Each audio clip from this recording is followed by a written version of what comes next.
จินะฮะวันนี้เราต้องเข้าไปแมปอันนี้นะฮะที่เราขึ้นให้ดูนะแล้วก็เข้าไปเลย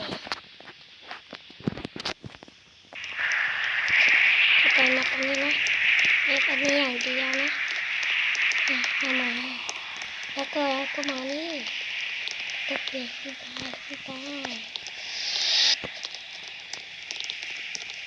แล้วก็ไปทางนี้แล้วก็กระโดดลงไปแล้วก็กระโดดมานี่แล้วก็กระโดดเอาใหม่นะฮะพอดีเรากระโดดไม่ทันไปทางนี้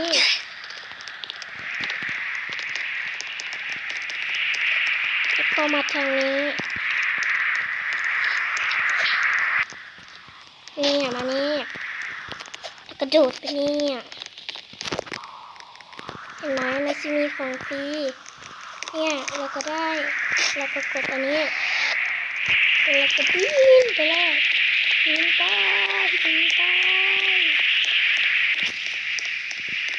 ให้ถึงเส้นใจเลยนะ